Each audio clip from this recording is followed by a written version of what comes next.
Welcome to the Awakened Goddess Show, your source for inspiration, wisdom, and personal discovery. The place to learn from a diverse mix of mentors, metaphysical experts, spiritual leaders, and best-selling authors from around the world. I'm your host, Angela Wilkinson. Join me as I explore the minds of my masterful guests while they share powerful insights and easy-to-use tools you can start using right away.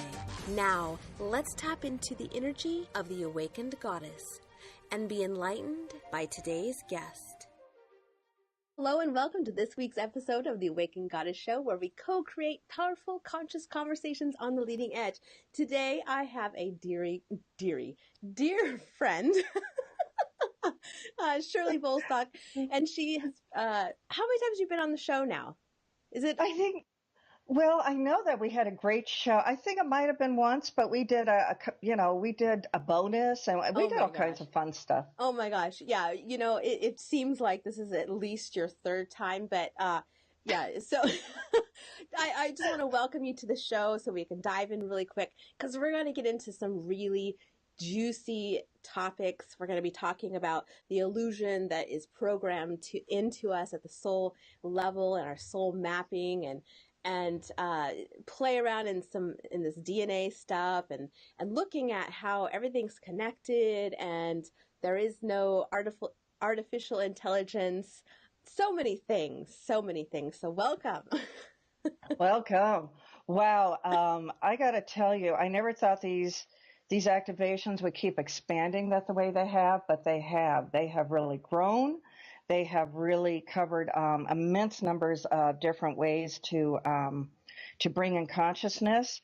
Sometimes I have to get on a spreadsheet and use certain numerical values now. It's, and get in there and work them very, very carefully. I can always tell if they are correct. But I'll tell you, I get the values when I get on these spreadsheets even, and sometimes it's like a periodontal table where it does one of these. It's like that spiral, and they will expand the activations just like a spiral. Sometimes they expand them by particular numbers. Sometimes they will do it by the speed of light, speed of sound, or the numerical value of the violet flame of transmutation. So it can be pretty amazing, the energies that you get out of these and the consciousness that totally seems to transform and transmute. So we are living within a collective. We are a collective. We are not what you would call just one consciousness in a body. The thing is we do have our single consciousness, and we're certainly not part of the big blob network, where everything's just merged and we're all at once. And we have heard theories like this, and it makes you sit there and imagine yourself part of the blob. It just doesn't always work very well. And consciousness really can't be explained. So when we say this whole collective thing, it's not like you say, we're just not in a big pool of a blob. Yeah. Oh God. The God blob. I think that in our, we're kind of linear in our thinking. And we're trained to think in constructs, we're trained to be contained in our language. Now, one of the things that I think is very interesting is studying the different languages throughout the world. Now, you have done some traveling, and I am sure that you noticed the different consciousness in the languages in the different countries that you went to. And it is a different feel. It really is. Even the different accents bring in a different wave of consciousness. And that comes into the way we think, the way we live our lives, the way we communicate, and that affects a lot of things. Now, I hate to say it, but the English language is one of the most contained languages that you can have out there. And it's also got a lot of kind of contradictory kind of things. And even in the word contradiction, you hear the word con. And this is just kind of a trick that you kind of have to pay attention to some things.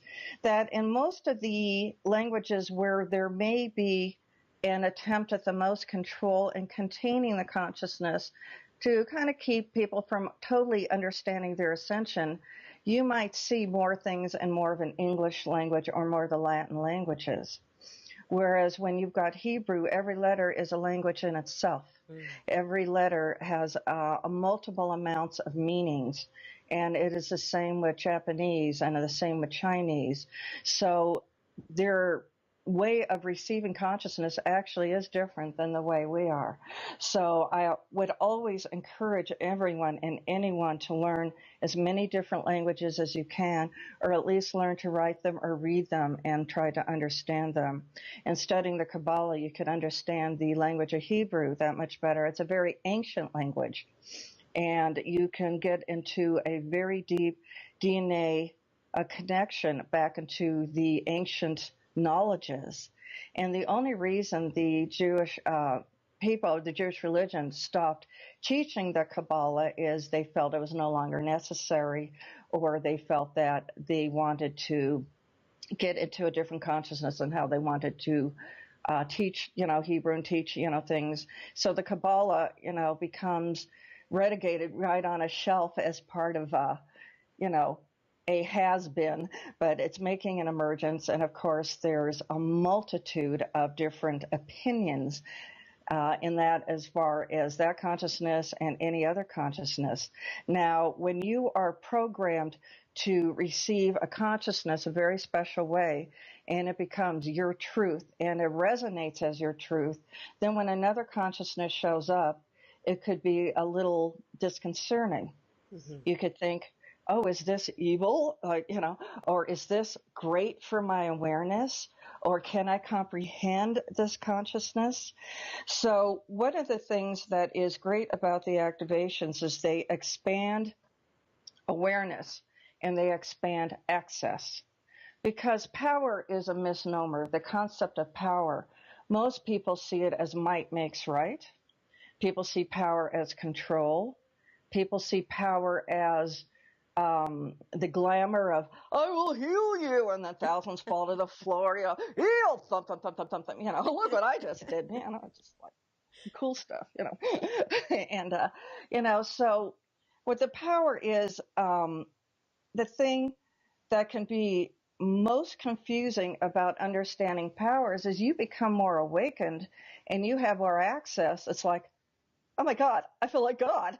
I can do so much. I'm going to open up 100 healing centers. I'm going to travel the world and I'm going to make everybody perfect, and you can't help but touch his consciousness because you touch this much of God, and that's what you feel like, because we're a part of God, of the God I am, and the God I am is in us. Well, it's so true. I'm laughing because in my travels, I went to the Goddess Temple in Glastonbury, and when I came home, I was going to open up a Goddess Temple. Well, you may be well qualified to do that now. I would say you sufficiently went to Goddess school, expanded your awareness, you're quite awakened, you could probably do a hell of a job.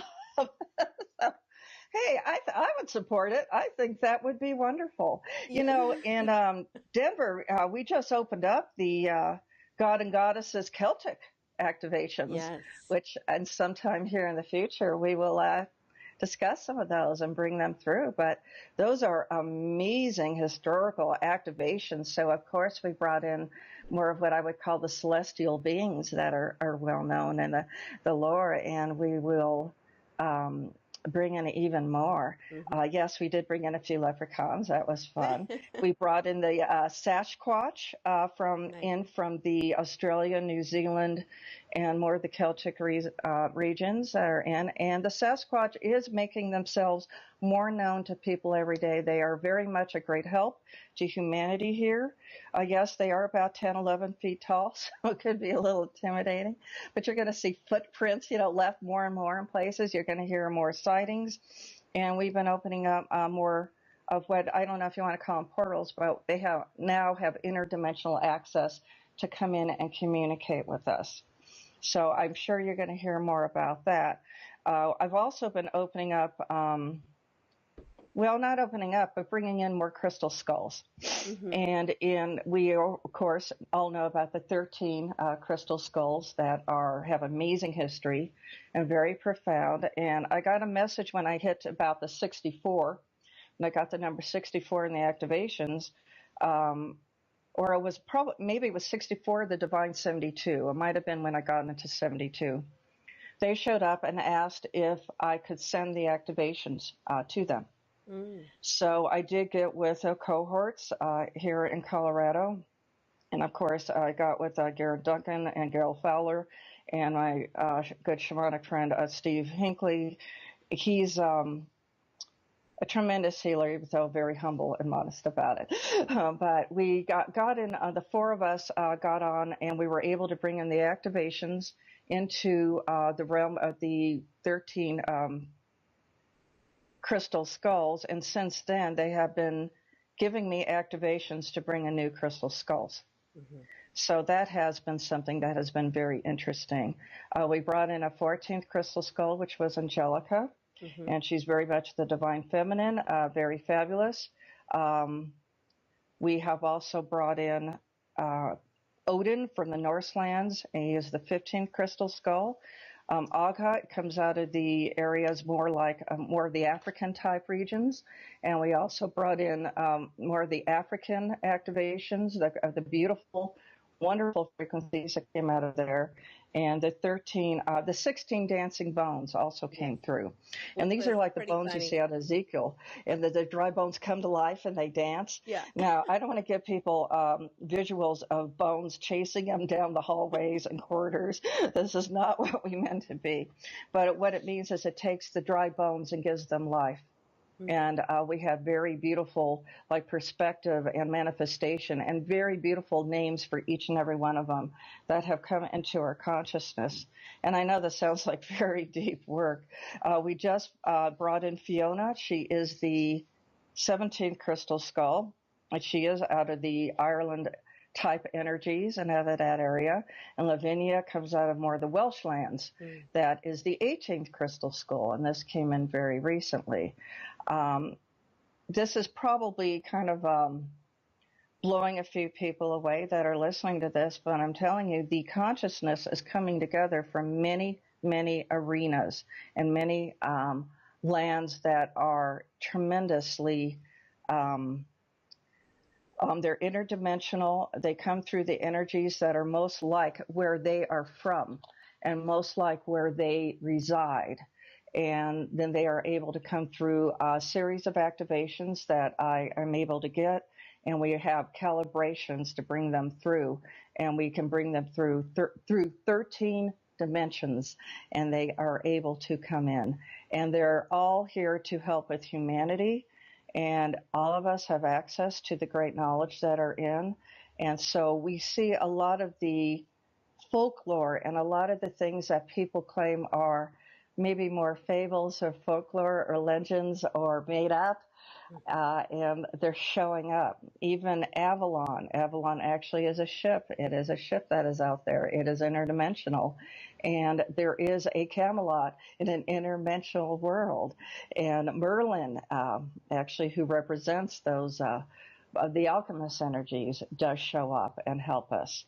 Now, I understand that the cosmic Christ consciousness is extremely powerful, and I do believe that we want to bring things in through the cosmic Christ consciousness. So as you see that there's so many different consciousness that are showing up, but the God I am is the absolute consciousness. All things go back into God, so God experiences God to experience us as we experience God. And the God I am does include whether it's the shadows within the light or the flowing light itself. The God I am has all things. The cosmic Christ consciousness is a particular consciousness that brings in the highest of frequencies to our highest utmost good, which we should always ask for. And whatever we activate, what we bring in, we always want to bring in that is to our utmost highest good, and with grace as to we can energetically withstand.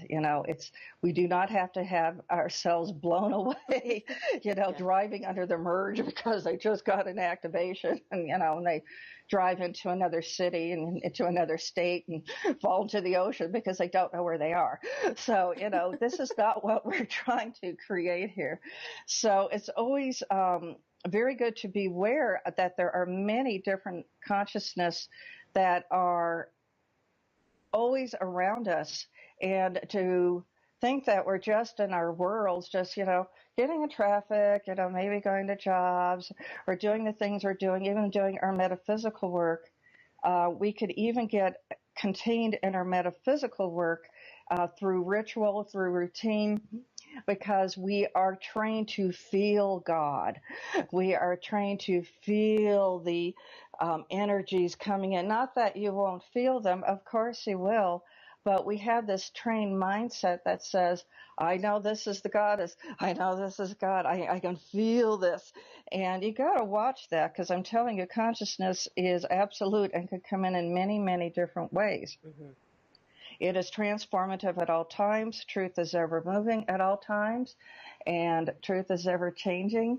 And what is one person's absolute truth is not another. Mm-hmm. So the quest for the truth is the quest for your own inner truth, always at all times. Yeah. And it may not match somebody else's truth. And so we will see all kinds of condemnation sometimes, and we will see all kinds of uplifting at times. But when you come into the frequency of love, it does not accept condemnation. And love is absolute, and love is what we call the absolute of the God I am. That is the living truth and is always absolute. So what do you think so far there, Angela? Well, I think that what you said earlier, that this may be blowing people away. A lot of people, even myself, it's like, because this is very, it's high vibration, high frequency information. I can feel like my consciousness is definitely being expanded in just the dialogue. And that for those that are watching and listening, you may not need to understand what Shirley is saying, and what might be helpful, if this is the first time you've ever heard Shirley talk, is to go back to our first interview, because she talks about what is it called, the number 8. The 8 is missing. Yeah, she goes and talks about that, and so that's at theawakenedgoddess.com. /Shirley-Bolstok. And we go in depth really there. And also what you're saying about, one person's truth may not be another at all, another person's truth at all. And that's so true. And we have to be mindful that, we think that we are we are our center of our own universe, but there is, like, everyone has their own personal language. You kind of started by talking about the languages of other cultures and dialects. But if we think about it, every single human we have our own language and we have our own dialect, in a sense, because we are translating energy through us, through our unique divine self. And that just makes me think about that, how we have to really take that in consideration. And then you also talked about, and I just lost it. I was just going to come out and then whoosh, there it goes. I'm sure it'll come back. But I just want to put this out there for people so they can have the opportunity to join us.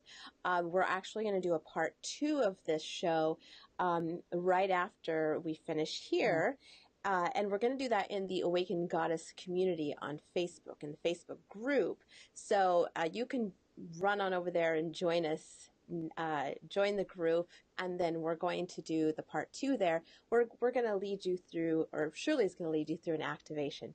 And so there is a link that we just posted in the comments, so you can join us there, and then we'll add you to the group, and then to hold on to your hat, because the activations really are awesome. Yeah. Well, let me explain a little more about them. And this is something that I would like to bring up also, that in every language spoken, there is a word for love. So love is the ultimate transmutable frequency in all language, whether it's intergalactic, a star language, or a language we speak every day. There's words that you wouldn't find for hate so much. They all mean different things in the languages, but love always means love in the languages. Mm-hmm. And no matter what we call it, it has the same frequency. So that's a clue there. That is to the constant of the God I am. So what is the God I am? God I am equals number one. Number one is the ultimate mutable number that goes into all things. Number one is in all numerical frequencies. It is in all language. It is in all vibrations. The number one is the God I am. So our soul mapping consists of number 111111111 because we are a part of God and God is a part of us. So in different numerical equations, it all leads back to number one. Now Tesla talks about how the 3, 6, and 9 are the ultimate numbers and frequency and vibrations of all life force. And this is a study into Tesla, which is very interesting, who came up with the free energy and has done alternate currents and understood alternate timelines and the collective, the 3, 6, and 9. And of course, if you look at that, the one is mutable at 3, and the 3 goes into 6 and 12, which is, then you get into 3, 6, 9, 12. And the number 9 being a very possible number into all numerical systems. 9 plus 9 equals 18, 1 plus 8 equals 9, then plus 9 is 27, 2 plus 7 equals 9. And this is a lot of the way the activations work. If you get 42, it could be 4 plus 2, 4 minus 2, 4 divided by 2, or 4, 42 in itself, just depending on how you want to use them. So when I get these activations, they do a lot of different flow of minus, plus, divided, times, and then you get to the power of, which is in parentheses, and so it starts looking like some algebra just being all written out. And they become a very interesting rate of frequency. Everything has longitude and latitude of frequency. We cannot escape that. Now, some numerical systems do not have the 0 in them. They just don't exist with a 0, just as some languages do not have vowels. So the interpretation could be very difficult at times. So I got kind of hit up with, well, if the language is more advanced, the 0 wouldn't be there. So you're wrong. And I was very appreciative of this kind of talk because it got me thinking. Mm-hmm. And it got me to understand that 0 simply resides between 1 and minus 1, but they are still 1. So 0 is a frequency by itself. 0 point is the divine finger of God. It is the vacuum. It's a vacuum where all things go into neutrality. Neutralization here is a very important word. We want to look at neutralization because it means the story never existed in the first place. So when you go into a vacuum that goes this way and another vacuum within that's going that way, and they are rotating at all times, then everything kind of goes in and transmutes out. It's almost taking it into the imminent sun from transmutation. It's almost the oil gets burned out and then it gets renewed and rejuvenated. So the 0 point frequency is not God. It is the divine finger of God. And we hear a 0 point in so many different constructs now. You hear it in matrix energetics, which is my modality that I use. And you hear it, of course, with reconnection. You hear about it all the time with the vacuum, and understand the divine finger of God. This is the creation. This is the point of creation of all things. So we want to look into neutralizing a consciousness that does not serve, that may be in form or containment, that is not absolute, in order to transmute it, because darkness only lives by permission of the light. And if you put an object in the light, you create a shadow. And in that shadow, it must have form, and it is created accordingly to whatever sits in the light. So be it that it's esoteric, like fear, like anger, or hatred or judgment or whatever those things that, come up in our lives, or a pattern that may not be very positive. Maybe it's more prone to addiction. Those things must sit in what I call form. That is form. And it sits in what I call containment. And you can certainly make that shadow darker and darker and darker and darker with consciousness. And don't think that consciousness won't have power. Yes, it does. It has absolute power. Because all things are part of God, and we have created a box of consciousness that is a part of our God right, and we empowered it, and we manifested it. And so what happens is whatever has consciousness is life force, and then, of course, whatever is a containment takes on a life force in itself. Even takes on a personality, even takes on principalities of how it moves and how it's created. Have you ever noticed that when you hear about abuse, the lingo is the same? What people get called seem to be the exact same thing, or what comes to mind, it's words like, idiot or, stupid that, we'll just neutralize that consciousness out even on the air. Yeah. Those always seem to come up in abusive situations. That is part of a principality that lies within that shadow that when the bully consciousness comes up, you'll see assorted arms and legs that come with it. And here it comes. And then it has so much consciousness when somebody is called that, they feel it. It gets into their soul, it gets into their spirit, and they feel it, or whether it's guilt or shame or whatever it is. Now, if I sat here and said, I think you're a purple strawberry, well, that just blew you away. That just insulted you to the core, right? So understand that. But if I called you assorted other names, it'd be like, how dare you? Oh, my God, Right. And so understand that if it doesn't have consciousness, it's not going to matter. So what if we turn words like stupid and Indian into a purple strawberry, where they don't have any meaning whatsoever? Mm-hmm. Well, let's go even further. Let's get rid of the containment of mass consciousness that creates hatred or jealousy or not understanding other cultures.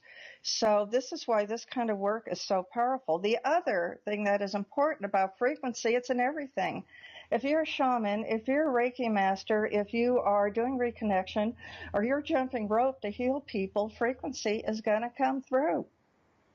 Get out and play in that field. You may see a six-headed cat headed to somebody, and you're going to faint because you think, oh my God, what did I just put in this person? That's just information. Yeah. That's all it is. It's just information.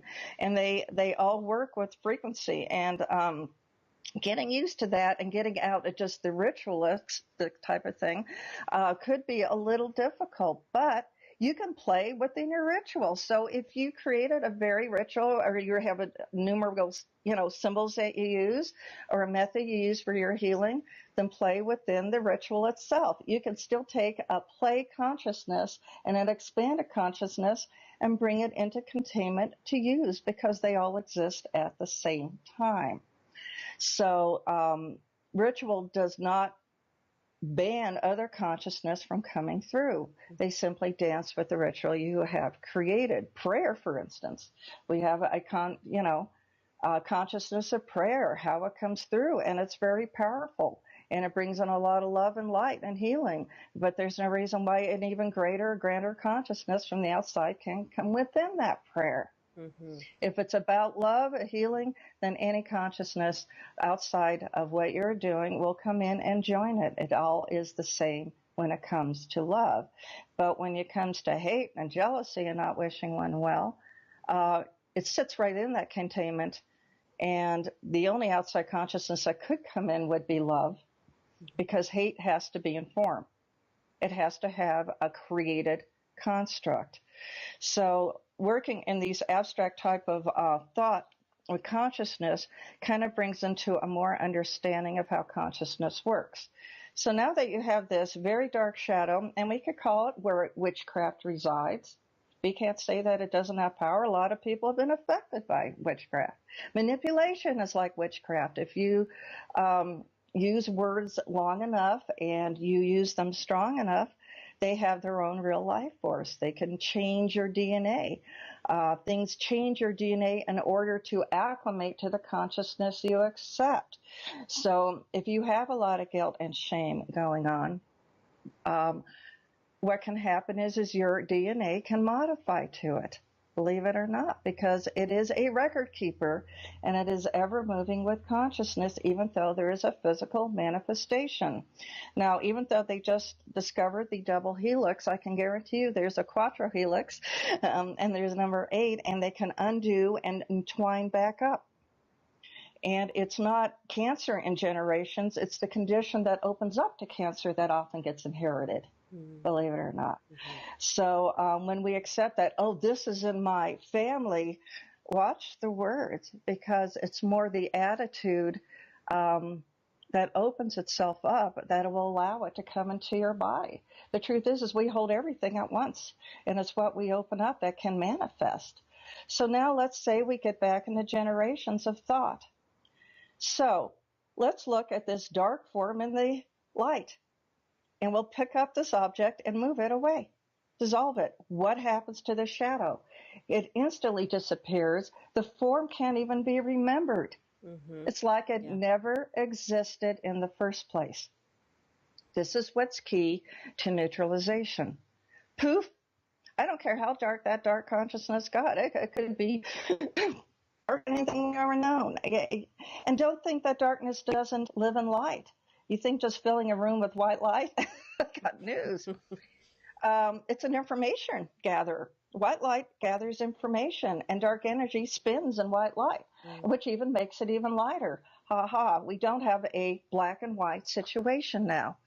And we tend to think of all consciousness as good guy, bad guy, dark, light, evil, good. None of this is anything but a process of contained consciousness in order to describe their adjectives that come into our conscious thought. Not everything is purely evil. Not everything is purely God. All things are allowed within consciousness to be expressed. Well, then you get those, or maybe those who wish to get into our DNA that may feel that we're more of a slave race. Maybe we were created as a slave race at one time. Maybe we're all born to serve. We had many, many different galactic influences on our DNA. And I do agree that the original Outworlder War was a war over the control of consciousness. And this is where you get your construct of pride. Well, I'm like God. I have God within me. I am God. Well, you are. But when it becomes to, I want this adulation and feed. Well, if you have to have adulation, feed all the time, then you must not be fulfilled within yourself. So you start feeling like you're more needing to be this worshipped human being in order to feel godly. The misnomer comes into where we have a narcissistic culture that gets into religion. And then you get the God that says you must only believe one way. I'm not saying that Christ is not the way of the light. That's a very great consciousness and a lot of truth in there. But what I'm saying is when you have a God that picks favorites, and even though the Bible states every knee shall bow and know me, well, that's really what I call the ultimate God religion. We will all know God and God within ourselves. So when you get all this judgment and all this fire and brimstone, believe me, for every consciousness and containment, there's a containment consciousness that counteracts it.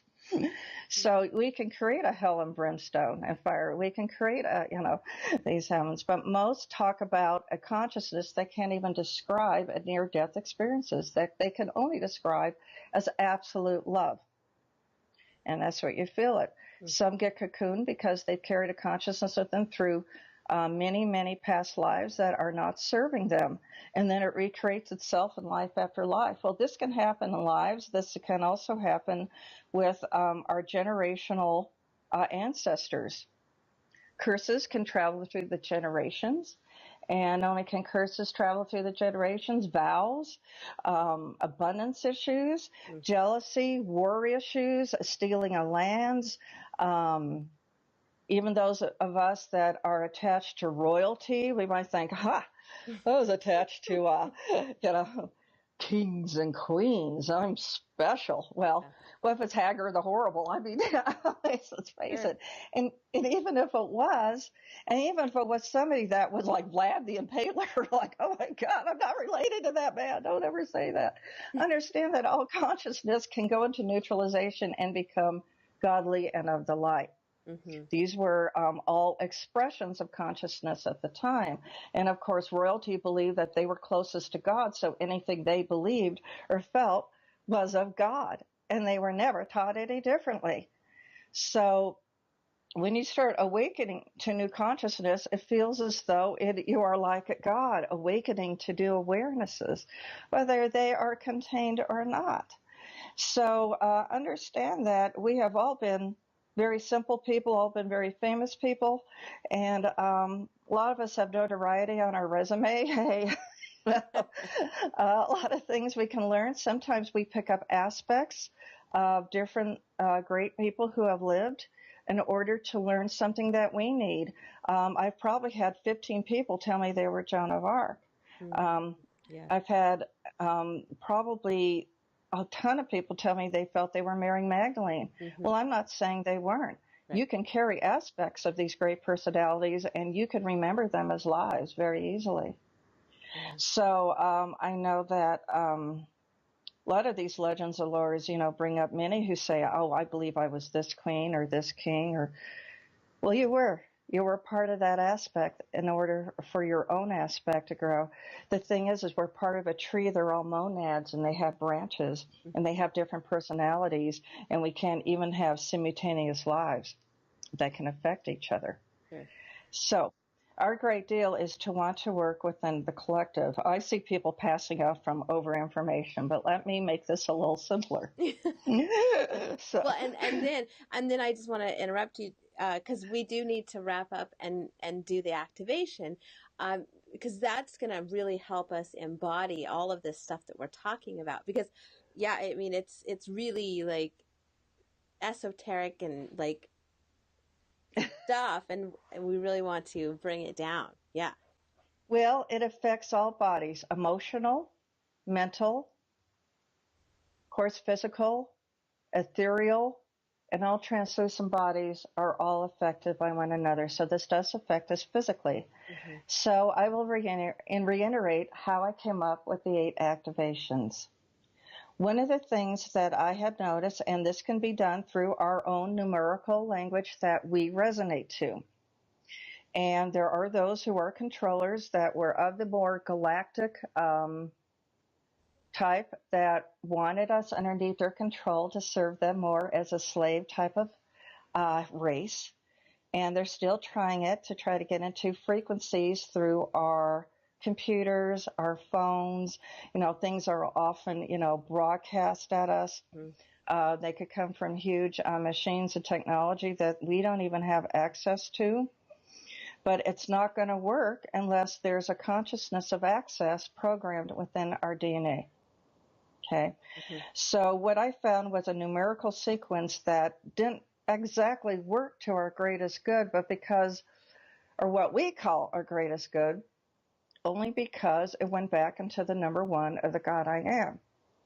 And it's tricky, but always there's an antidote because in God is all things.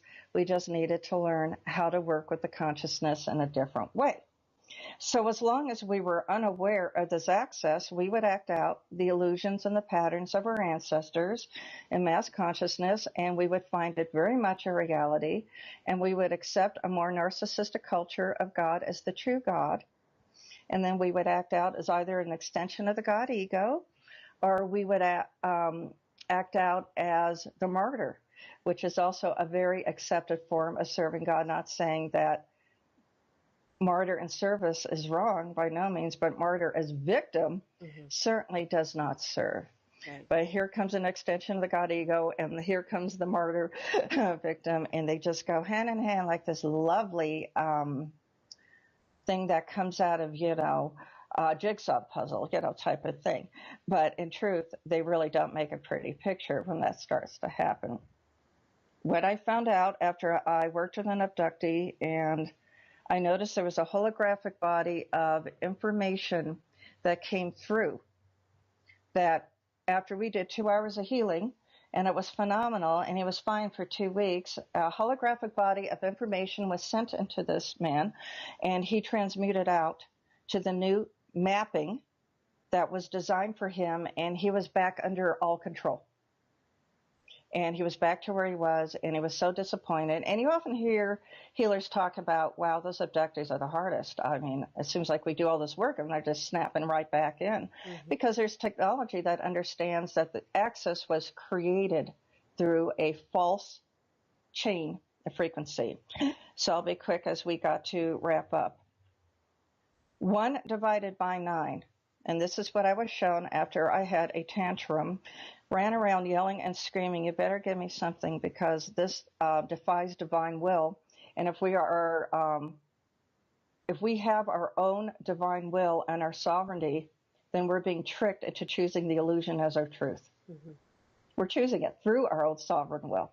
And that was the game. Certainly if we knew it wasn't our truth, we went, go for it. So first thing we have to do is neutralize the narcissistic culture of consciousness, because it does not serve. It creates illusion. And how are they getting in? Well, 1 divided by 9.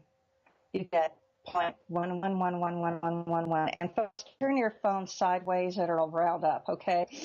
So turn them sideways when you're doing this, because you'll see this. This is a true mathematical equation. So 1 divided by 9, ones. And then if you divide that by 9 again, you get 1, 2, 3, 4, 5, 6, 7, 9. 0, 1, 2, 3, 4, 5, 6, 7, 9. This is how we mathematically equate out when we keep dividing by 9. And oops, the 8 is missing.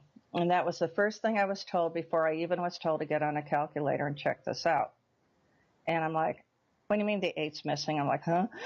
Once I got on this equation, obviously, what was happening was a very false frequency occurred between the 7 and the 9 that was put back into our soul mapping, number 1, because it's a mathematical equation that works on our numerical values, that was easily open to putting a false connection in. It wasn't the correct one, but there was the access, there was the illusion. And so what we need is a number that, the antidote, of course, and we know that the number 72 is very holy. We know about the 72 names of God. The crop circles are coming in patterns of 72. We get languages and patterns of 72. And of course, we know that this is a very holy number. If you have a mutable and 8 and 9, you can put the 8 back in to the soul mapping, which is the number 1s. 72 divided by 9 equals 8. There is your mutable of 8 and 9. And then if you divide 8 by 72, you get 0.1111111. It goes back where the 8 can take its proper place. Now, if you times 1, 2, 3, 4, 5, 6, 7, 9 times 72, you get 0.888888888. So we're using our own numerical system to put the 8 back into the soul mapping. The 8 takes its rightful place, and every activation I do works off this construct, everything I do, because understand that the I am God of love is the ultimate number 1. And numbers all have their vibrations, and yes, many cultures use numbers. The Freemasons use the 33, others use, 44, whatever, these different numbers. This does not make them evil. Symbols like the swastika was actually a symbol of good luck in the Egyptian and American Indian. Just because something is used through an intent that is not what we would call to the greatest good of humanity or love does not make it evil. It just means it's being accessed. Sure. So the real true numerical values we must bring back into the number 1 of the God I am of love. This is the ultimate healing. This is the ultimate transcendence truth that is to bring us all back into God of absolute eternal love. So we've got all these different things in the way, and this is why you see bad things happen to good people. So this is what all my activations come in from. And I think when we come back, Angela, let's talk about the difference between I am intelligence, intelligence attached to the God particle versus intelligence attached to the egoic particle. And both can awaken to itself and perceive itself as God. And yes, there is no such thing as artificial intelligence. How do you fake intelligence? If we program a robot, we've done it through our own frequency and our own intelligence. Mm-hmm. And so this will be a very interesting topic of conversation. I have a very specific activation to bring us into the God particle versus the egoic particle. And this will attach us no matter what intelligence or electronic intelligence we are using, and being able to filter out the vibrations and frequencies that may not be to our utmost highest good. And I have a very special treat that I will also do a soul mission and abundance activation as well. Oh, Shirley, you always treat our community, the Awakened Goddess community, so well. You just like shower us with like all this amazingness. So, so let's head over and we'll wrap the show up now for this, and then I cannot wait. Like my whole body is just like so excited and ready for these activations because you always like just like smash it out of the park. So let me just wrap this up and say thank you for joining me on the show today. This was so powerful, and like I said, my body is like all lit up, and I'm just like, ah. So thank you. Thank you. What an honor. Thank you. Thank you for listening to this episode of the Awakened Goddess Show. I hope you enjoyed today's guest and got something you can start using in your life right away. For more spiritual insights and to listen to more episodes, subscribe to The Awakened Goddess Show at theawakenedgoddess.com and discover wisdom that'll change your life.